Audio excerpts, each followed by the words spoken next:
what was the consequence of tyranny and chose to oppose it.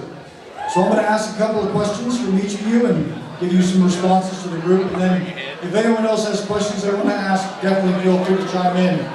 But first and foremost, one of the key unifying factors of all of you on stage was believing that the COVID mandates, and most importantly the vaccination mandates on both the civilian service corps as well as in the military, was egregiously unconstitutional.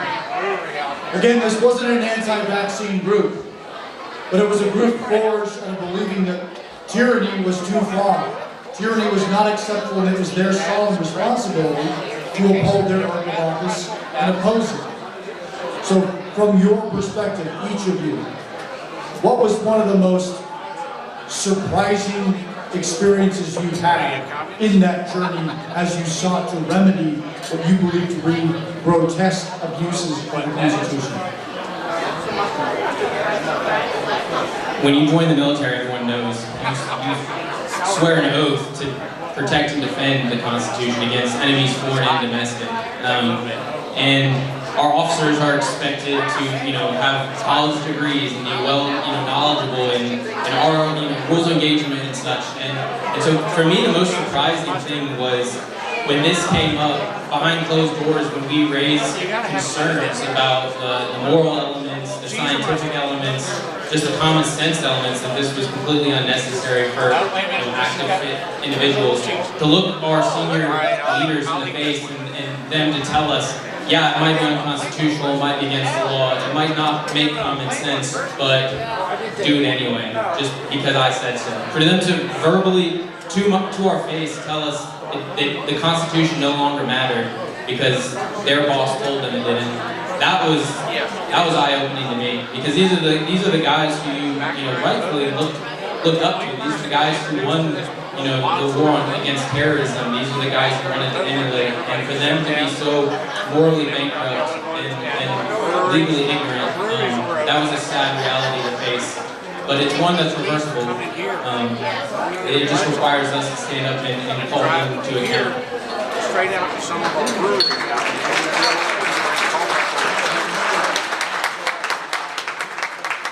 I think the thing that surprised me and caught me off guard the most was that they were shut down. They really did. Was how far they were willing to go in their persecution of those who stood up. And we see this continue today. From the beginning of all of this, facts didn't matter. Science didn't matter. Your rights didn't matter. The Constitution didn't matter. All they cared about was identifying, isolating, and removing those who did not comply with the narrative. And that continues today. During the pandemic, they set up databases within the federal government of all containing the information of all of those who stood up and were conscientious objectors. Within my employing agency, a third of those who started and stood up with me are no longer employed with that agency. They have been pushed out, they have been forced out, they're not coming back. Of those that remain, many have been removed from their positions for loss of confidence, or they've had baseless internal investigations open against them. We're seeing this across the government. The government is being weaponized not only against the American people, which we're seeing publicly, and Congress is holding hearings about. That same weaponization is being turned internally against the military, against our armed forces, against our civilian personnel, to purge the government ranks of those who would stand up and say, I take my oath seriously, I can't force this. So for me, that has been the most surprising part, and that is why the fight is not over, and I will continue to fight until we win this fight and take back our government.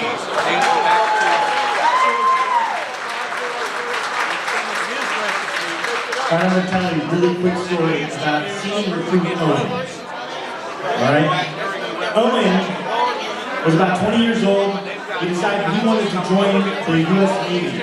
So he enlisted in the delayed entry program. And before he could show up to boot camp, the mandate came out. Talked to his recruiters, You said, hey, I'm not going to take the vaccine, can I still show up? He said, sure, the Navy needs you. The government needs you. Show up, we'll take care of you when you get here. So he showed up, he went to boot camp, he was immediately locked down, he was denied any access to a chaplain, he asked for permission to get his religious accommodation started, which his recruiters told him he could. They refused.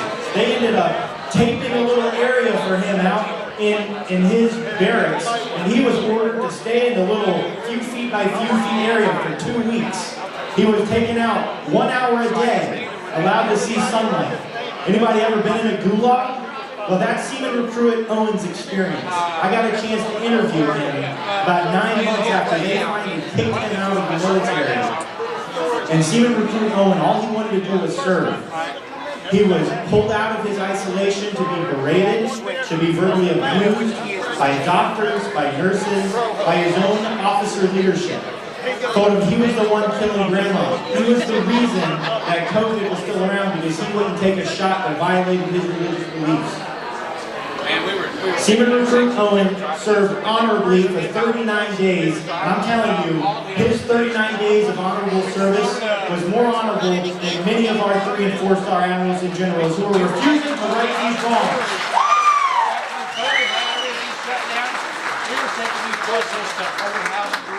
I will tell you that I firmly believe that the greatest person currently serving the United States Armed Forces is Rob Green.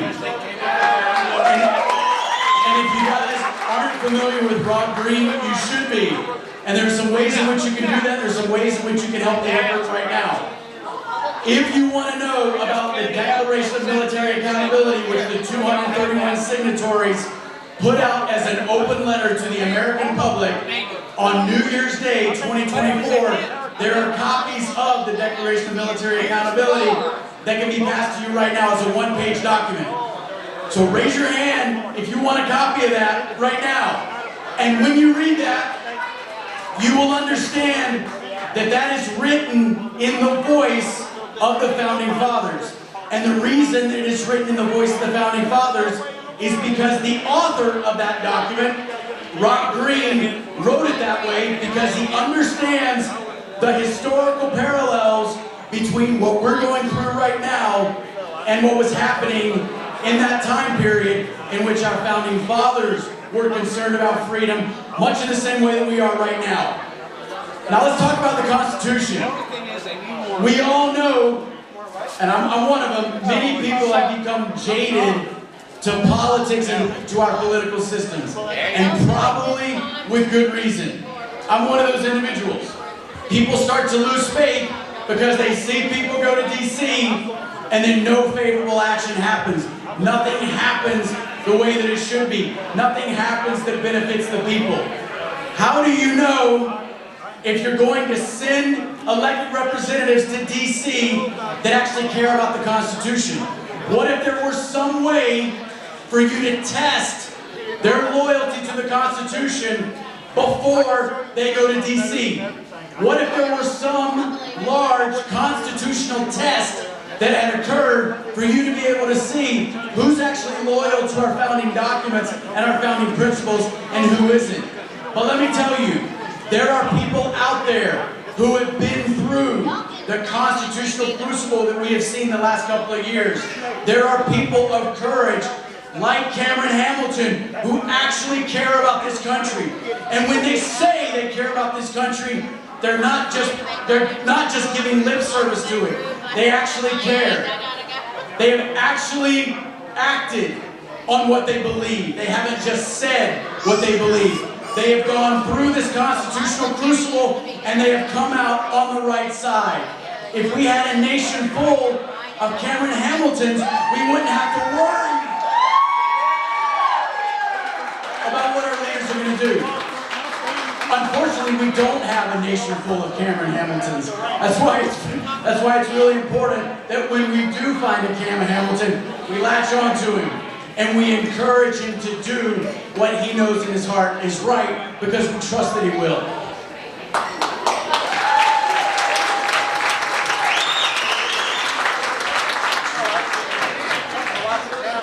Well, I think my wife is probably very thankful there isn't a nation of Cameron Hamiltons. But either way, let me open it up to the crowd for a few questions if there are any that want to ask. So yes, you sir, the young gentleman in the front.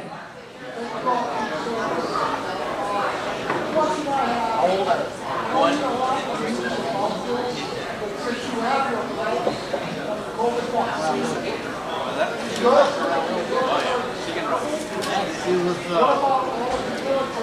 Jack and Angela most of the time. Always had a piece of it. Yeah, she went to South Carolina. Now she's with her girlfriend in North Carolina. Yeah, so their question was about the military right now, with all the mandates. How serious are they to want to bring people back? So Rob. That's a good question. We just had a hearing yesterday. Secretary of Defense Lloyd Austin was brought in before Congress because they wanted to find out what happened with his going AWOL. And he was asked by Congressman Gates, are you going to bring these people in? All the ones you kicked out. And he had a quick 3-word answer, I will not. So they had no intention of restoring any service members kicked out or back pay. But Congressman Gates did put an op-ed in out, I believe it was yesterday, it might have been today. But his op-ed said he can introduce legislation to try to force the Pentagon to reinstate and provide back pay to all of those service members who were kicked out.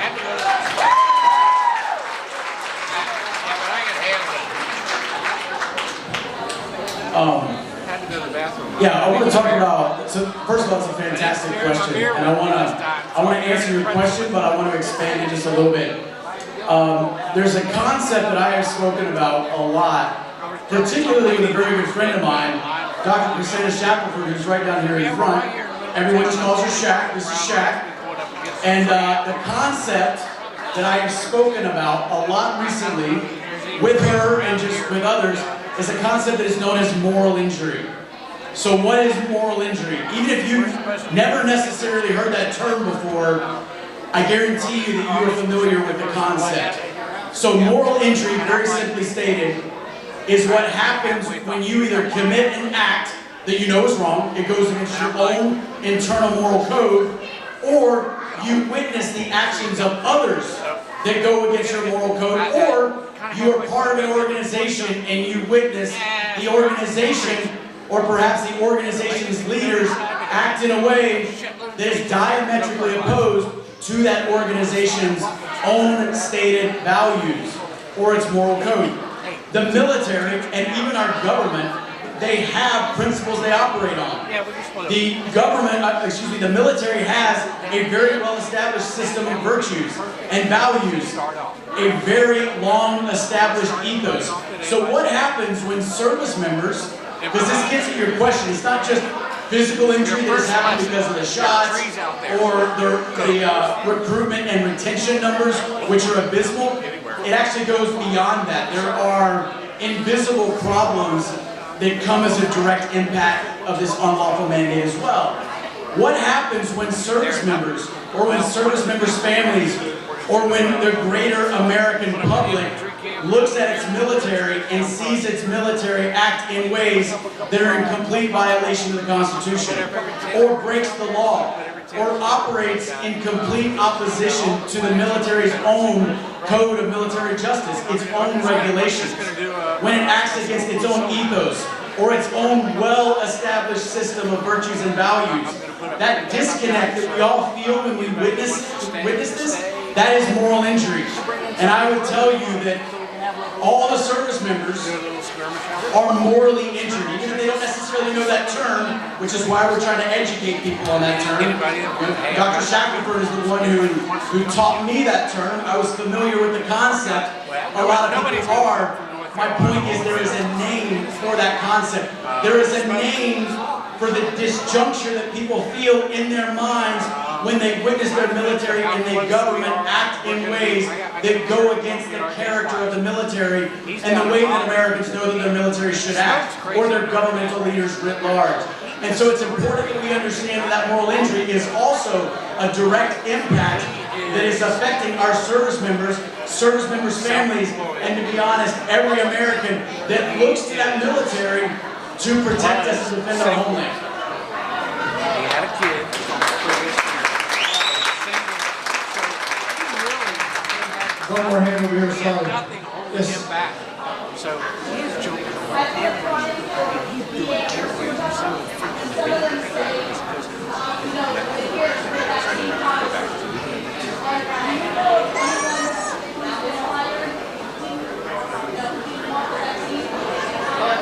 So the question was, do you know anyone that's been hired by the federal government, or specifically the VA, that did not have to have a...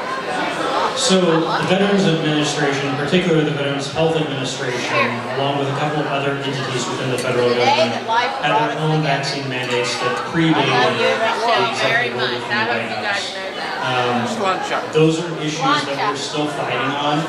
I think just because of the nature of those mandates, it's going to take some intervention probably by Congress to get rid of those specific pieces. And so my encouragement to you would be, if you want to pursue a career in federal government at this time, to maybe start looking at opportunities that are outside of the VHA, and then hopefully once we can get this nonsense behind us, we could then transfer over to the VHA at some point in the future. So we are running very long. We're going to take one more question, and then you, sir, I saw you first. Sorry, Greg. I saw this gentleman first. I apologize, brother.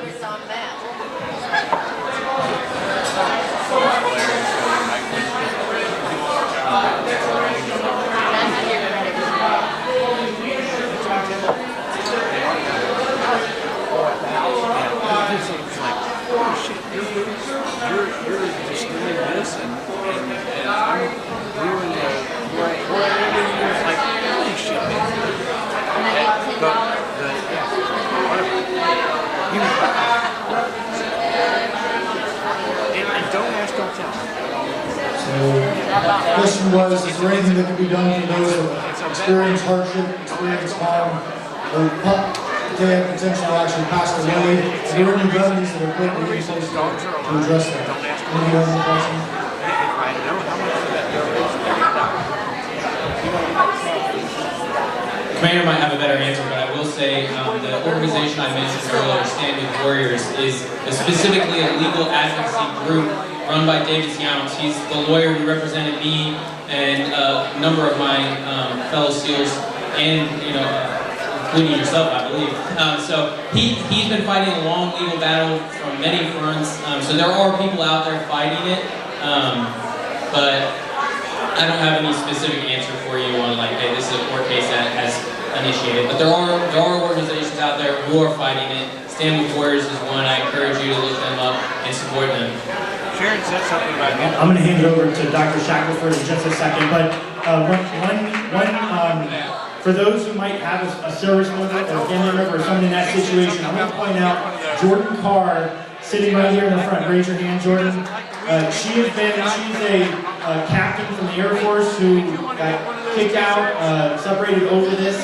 She's been one of our leaders in our movement, connecting vaccine-injured service members to a wider vaccine-injured group, providing support. So if they need support, point them to Jordan. I'm sure Jordan will stand by after this. And then for VA things, we'll come over to Dr. For those of you, how many veterans do we have here in the audience? Woo! All right. So, I'm also a vet, Navy vet, or Navy. For those of you that aren't aware, there is actually a concern that we're worried about right now within the VA. The VA specifically has a policy that says they don't recognize within the Toxic Exposure Risk Activity Program, TARA, under the PAC Act, that there's any such thing as a long-term vaccine adverse effect. That's absolutely wrong. We know it's wrong. So to the question about what's happening, service members are being injured. When they transition out and go to the VA, it's up to us and all of you to make sure that we compel the Veterans Administration to acknowledge that there is such a thing as a toxic exposure. We know about the toxicity within the mRNA technology, so we've got to get the VA to be able to say, hey, You guys, when you get injured, when we get injured, any of our service members get injured, and they need to get their disability compensation that they're entitled to, we need to make sure that that is there for them. It's an issue for all of us, and I think we need to make sure that we understand what type of an issue it is, because this administration right now is letting the VA run away with a policy that is fraudulent, and it's not helping our veterans.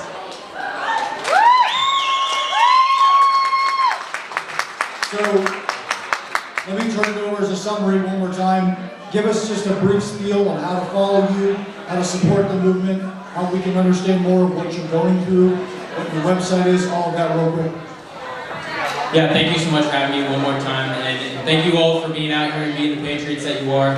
I'm active on Twitter, or X now, ACMill47. Also, StandingWithWarriors.com is the legal advocacy group that I work with, and then also SealsBeatBiden.com is the link for the documentary that tells the whole story of how this whole fight began. Thank you for being out here. Yeah, I'm active also on X, Marcus W. Thornton. Again, I'm not here this evening representing any organization. However, the organization that I have done work with, Google Feds v. Biden, where you can find whatever information you would like to know. All right, I want to say one thing real quick about Brad Miller, because I don't think he will say it, but he just did an interview with Tucker. Two nights ago, it came out. So make sure you go on X. You can see only a 5-minute preview.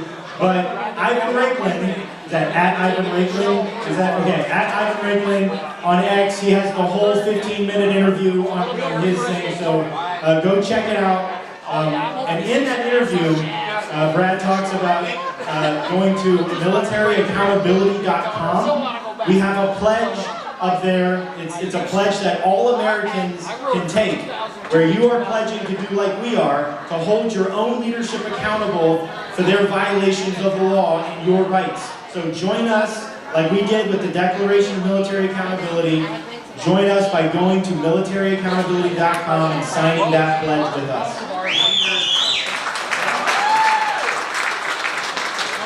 Yeah, so I just want to echo that, militaryaccountability.com.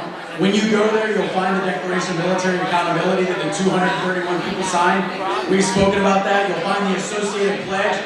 Just anybody can sign that. If you were in the military, or if you know someone who's in the military, if you've ever watched a military movie, if you care about the military, if you once thought you wanted to join the military, if you played Army as a kid, I don't know if people played Navy as a kid.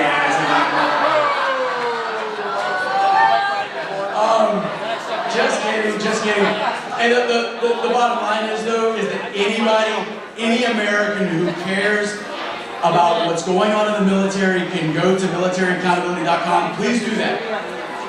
If you read that document and it resonates with you, please sign it. And then please share it. And when you share it with your family and your friends, tell them why you signed it and why you think they should sign it.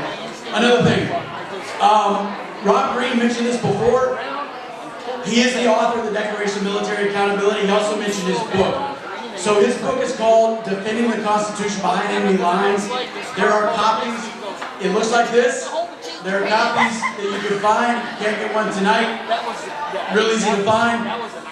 That book right there tells the story of the plight of the service member while in uniform is trying to fight against a military that is trying to take away his rights. This book is for all Americans, not just those who are vets or who are service members or family of service members. That is a fantastic book to understand the sweeping ramifications of the shop mandate and what it has done to our military and by extension the country. He mentioned the Tucker interview that just came out 2 days ago. So if you want to find that, you can go to Tucker Carlson's Twitter. You can also go to mine. I'm fairly active there. And you can just find it at my name, at Brad Miller 1010, at Brad Miller 1010. And yeah, I hope to see you all there. And again, thanks for all your support. Awesome. Let's give it up for these great patriots one more time.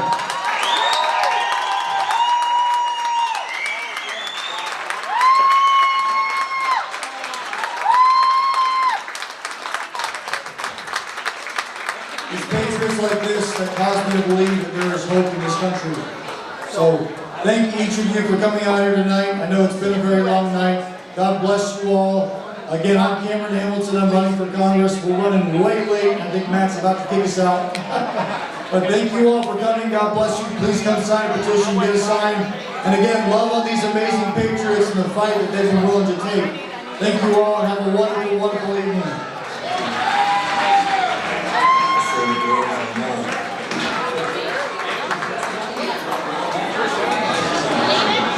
Yeah, I gotta go leave.